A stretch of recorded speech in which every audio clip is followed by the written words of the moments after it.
2 പത്രോസ് 1. യേശുക്രിസ്തുവിന്റെ ദാസനും അപ്പൊസ്തലനുമായ ശിമോൻ പത്രോസ്, നമ്മുടെ ദൈവത്തിന്റെയും രക്ഷിതാവായ യേശുക്രിസ്തുവിന്റെയും നീതിയാൽ ഞങ്ങൾക്കു ലഭിച്ചതുപോലെ അതേ വിലയേറിയ വിശ്വാസം ലഭിച്ചവർക്കു എഴുതുന്നതു. ദൈവത്തിന്റെയും നമ്മുടെ കർത്താവായ യേശുവിന്റെയും പരിജ്ഞാനത്തിൽ നിങ്ങൾക്ക് കൃപയും സമാധാനവും വർദ്ധിക്കുമാറാകട്ടെ.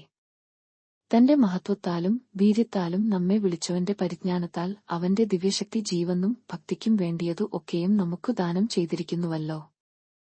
അവയാൽ അവൻ നമുക്കു വിലയേറിയതും അതിമഹത്തുമായ വാഗ്ദത്തങ്ങളും നൽകിയിരിക്കുന്നു. ഇവയാൽ നിങ്ങൾ ലോകത്തിൽ മോഹത്താലുള്ള നാശം വിട്ടൊഴിഞ്ഞിട്ടു ദിവ്യസ്വഭാവത്തിനു കൂട്ടാളികളായി തീരുവാൻ ഇടവരുന്നു. അതുനിമിത്തം തന്നെ നിങ്ങൾ സകലോത്സാഹവും കഴിച്ചു, നിങ്ങളുടെ വിശ്വാസത്തോട് വീര്യവും, വീര്യത്തോട് പരിജ്ഞാനവും, പരിജ്ഞാനത്തോട് ഇന്ദ്രിയജയവും, ഇന്ദ്രിയജയത്തോട് സ്ഥിരതയും, സ്ഥിരതയോട് ഭക്തിയും, ഭക്തിയോട് സഹോദരപ്രീതിയും, സഹോദരപ്രീതിയോട് സ്നേഹവും കൂട്ടിക്കൊള്ളുവിൻ. ഇവ നിങ്ങൾക്കുണ്ടായി വർദ്ധിക്കുന്നു എങ്കിൽ നിങ്ങൾ നമ്മുടെ കർത്താവായ യേശുക്രിസ്തുവിന്റെ പരിജ്ഞാനം സംബന്ധിച്ചു ഉത്സാഹമില്ലാത്തവരും നിഷ്ഫലന്മാരും ആയിരിക്കയില്ല. അവയില്ലാത്തവനോ കുരുടൻ അത്രേ, അവൻ ഹ്രസ്വദൃഷ്ടിയുള്ളവനും തന്റെ മുമ്പിലത്തെ പാപങ്ങളുടെ ശുദ്ധീകരണം മറന്നവനും തന്നെ. അതുകൊണ്ടു സഹോദരന്മാരെ, നിങ്ങളുടെ വിളിയും തിരഞ്ഞെടുപ്പും ഉറപ്പാക്കുവാൻ അധികം ശ്രമിപ്പിൻ. ഇങ്ങനെ ചെയ്താൽ നിങ്ങൾ ഒരുനാളും ഇടറിപ്പോകാതെ നമ്മുടെ കർത്താവും രക്ഷിതാവുമായ യേശുക്രിസ്തുവിന്റെ നിത്യരാജ്യത്തിലേക്കുള്ള പ്രവേശനം ധാരാളമായി പ്രാപിക്കും. അതുകൊണ്ട് നിങ്ങൾ അറിഞ്ഞവരും ലഭിച്ച സത്യത്തിൽ ഉറച്ചു നിൽക്കുന്നവരും എന്നുവരികിലും ഇതു നിങ്ങളെ എപ്പോഴും ഓർപ്പിപ്പാൻ ഞാൻ ഒരുങ്ങിയിരിക്കും. നമ്മുടെ കർത്താവായ യേശുക്രിസ്തു എനിക്കു അറിവു തന്നപോലെ എന്റെ കൂടാരം പൊളിഞ്ഞുപോകുവാൻ അടുത്തിരിക്കുന്നു എന്നു അറിഞ്ഞിരിക്കയാൽ ഞാൻ ഈ കൂടാരത്തിൽ ഇരിക്കുന്നിടത്തോളം നിങ്ങളെ ഓർപ്പിച്ചുണർത്തുക യുക്തം എന്നു വിചാരിക്കുന്നു. നിങ്ങൾ അതു എന്റെ നിര്യാണത്തിന്റെ ശേഷം എപ്പോഴും ഓർത്തുകൊള്ളുവാന്തക്കവണ്ണം ഞാൻ ഉത്സാഹിക്കും. ഞങ്ങൾ നമ്മുടെ കർത്താവായ യേശുക്രിസ്തുവിന്റെ ശക്തിയും പ്രത്യക്ഷതയും നിങ്ങളോട് അറിയിച്ചതു നിർമ്മിതതകളെ പ്രമാണിച്ചിട്ടല്ല, അവന്റെ മഹിമ കണ്ട സാക്ഷികളായി തീർന്നിട്ടത്രേ. ഇവൻ എന്റെ പ്രിയപുത്രൻ, ഇവങ്കൽ ഞാൻ പ്രസാദിച്ചിരിക്കുന്നു എന്നുള്ള ശബ്ദം അതിശ്രേഷ്ഠതേജസ്സിങ്കൽ നിന്നു വന്നപ്പോൾ പിതാവായ ദൈവത്താൽ അവന്നു മാനവും തേജസ്സും ലഭിച്ചു. ഞങ്ങൾ അവനോടുകൂടെ വിശുദ്ധപർവ്വതത്തിൽ ഇരിക്കുമ്പോൾ സ്വർഗ്ഗത്തിൽ നിന്നും ഈ ശബ്ദം ഉണ്ടായതു കേട്ടു. പ്രവാചകവാക്യവും അധികം സ്ഥിരമായിട്ട് നമുക്കുണ്ടു. നേരം വെളുക്കുകയും നിങ്ങളുടെ ഹൃദയങ്ങളിൽ ഉദയനക്ഷത്രം ഉദിക്കുകയും ചെയ്വോളം ഇരുണ്ടു സ്ഥലത്തു പ്രകാശിക്കുന്ന വിളക്കുപോലെ അതിനെ കരുതിക്കൊണ്ടാൽ നന്നു. തിരുവെഴുത്തിലെ പ്രവചനം ഒന്നും സ്വയമായ വ്യാഖ്യാനത്താൽ ഉളാകുന്നതല്ല എന്നു ആദ്യം തന്നെ അറിഞ്ഞുകൊള്ളേണം. പ്രവചനം ഒരിക്കലും മനുഷ്യന്റെ ഇഷ്ടത്താൽ വന്നതല്ല, ദൈവകൽപ്പനയാൽ മനുഷ്യർ പരിശുദ്ധാത്മനിയോഗം പ്രാപിച്ചിട്ടു സംസാരിച്ചത്രേ. 2 പത്രോസ് 2. എന്നാൽ കള്ളപ്രവാചകന്മാരും ജനത്തിന്റെ ഇടയിൽ ഉണ്ടായിരുന്നു. അങ്ങനെ നിങ്ങളുടെ ഇടയിലും ദുരുപദേഷ്ടാക്കന്മാർ ഉണ്ടാകും. അവർ നാശകരമായ മതഭേദങ്ങളെ നുഴയിച്ചു തങ്ങളെ വിലയ്ക്ക് വാങ്ങിയ നാഥനെ തള്ളിപ്പറഞ്ഞു തങ്ങൾക്കു തന്നെ ശീഘ്രനാശം വരുത്തും. അവരുടെ ദുഷ്കാമ പ്രവൃത്തികളെ പലരും അനുകരിക്കും. അവർ നിമിത്തം സത്യമാർഗം ദുഷിക്കപ്പെടും. അവർ ദ്രവ്യാഗ്രഹത്തിൽ കൗശലവാക്കു പറഞ്ഞു നിങ്ങളെ വാണിഭം ആക്കും.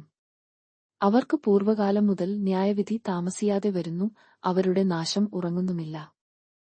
പാപം ചെയ്ത ദൂതന്മാരെ ദൈവം ആദരിക്കാതെ അന്ധതമസിന്റെ ചങ്ങലയിട്ടു നരകത്തിലാക്കി ന്യായവിധിക്കായി കാപ്പാൻ ഏൽപ്പിക്കുകയും പുരാതന ലേഖത്തെയും ആദരിക്കാതെ ഭക്തികെട്ടവരുടെ ലേഖത്തിൽ ജലപ്രളയം വരുത്തിയപ്പയാൾ നീതിപ്രസംഗിയായ നേഹയെ 7 പേരെയാടുകൂടെ പാലിക്കുകയും സ്വദയാം ഗൊമേയാർ എന്ന പട്ടണങ്ങളെ ഭസ്മീകരിച്ചു ഉന്മൂലനാശത്താൽ ന്യായം വിധിച്ചു മേലാൽ ഭക്തികെട്ടു നടക്കുന്നവർക്കു ദൃഷ്ടാന്തമാക്കിവെക്കുകയും അധർമ്മികളുടെ ഇടയിൽ വസിച്ചിരിക്കുമ്പയാൾ നാൾതയാറും അധർമ്മപ്രവൃത്തി കണ്ടും കേട്ടും തന്റെ നീതിയുള്ള മനസ്സിൽ നൊന്തു അവരുടെ ദുഷ്കാമപ്രവൃത്തിയാൽ വലഞ്ഞുപയായ നീതിമാനായ ലേയാത്തിനെ വിടുവിക്കുകയും ചെയ്തു.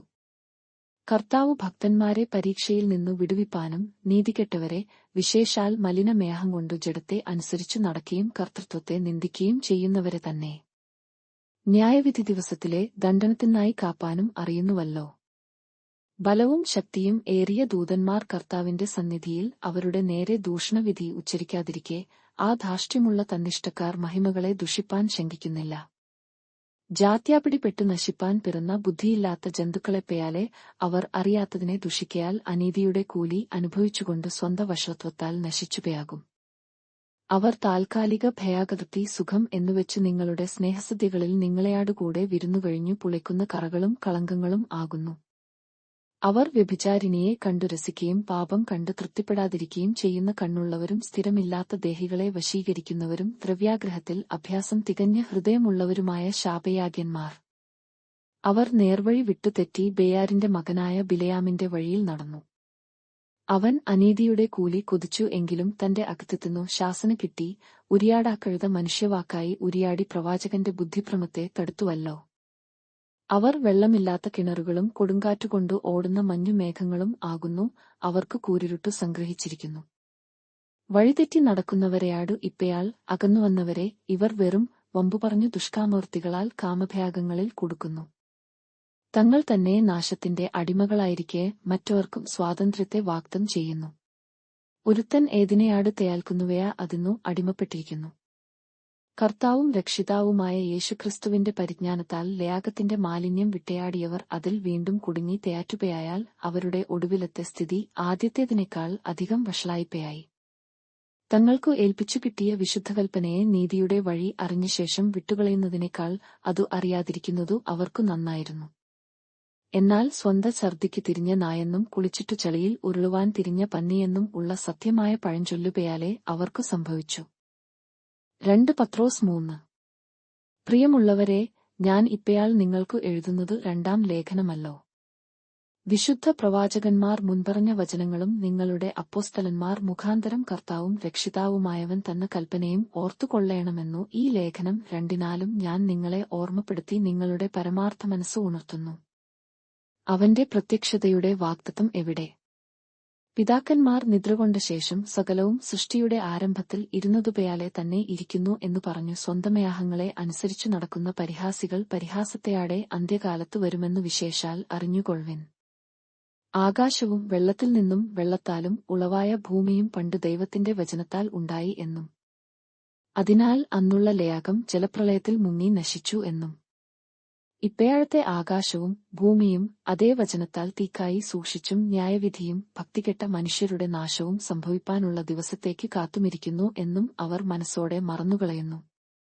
എന്നാൽ പ്രിയമുള്ളവരെ, കർത്താവിനു ഒരു ദിവസം 1000 സംവത്സരംപയാലെയും 1000 സംവത്സരം ഒരു ദിവസംപയാലെയും ഇരിക്കുന്നു എന്നീ കാര്യം നിങ്ങൾ മറക്കരുതു. ചിലർ താമസം എന്ന് വിചാരിക്കുന്നതുപയാലെ കർത്താവ് തന്റെ വാഗ്ദത്തം നിവർത്തിപ്പാൻ താമസിക്കുന്നില്ല. ആരും നശിച്ചുപയാകാതെ എല്ലാവരും മാനസാന്തരപ്പെടുവാൻ അവൻ ഇച്ഛിച്ചു നിങ്ങളെയാട് ദീർഘക്ഷമ കാണിക്കുന്നതേയുള്ളൂ. കർത്താവിന്റെ ദിവസമേയാ കള്ളനെപ്പയാലെ വരും. അന്നു ആകാശം കൊടുമുഴക്കത്തെയാടെ ഒഴിഞ്ഞുപയാകും. മൂലപദാർത്ഥങ്ങൾ കത്തിയഴുകയും ഭൂമിയും അതിലുള്ള പണികളും വെന്തുപയാകുകയും ചെയ്യും.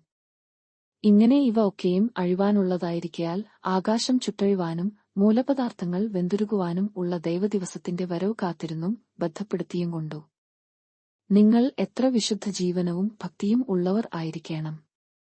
എന്നാൽ നാം അവന്റെ വാഗ്ദത്തപ്രകാരം നീതി വസിക്കുന്ന പുതിയ ആകാശത്തിനും പുതിയ ഭൂമിക്കുമായിട്ടു കാത്തിരിക്കുന്നു.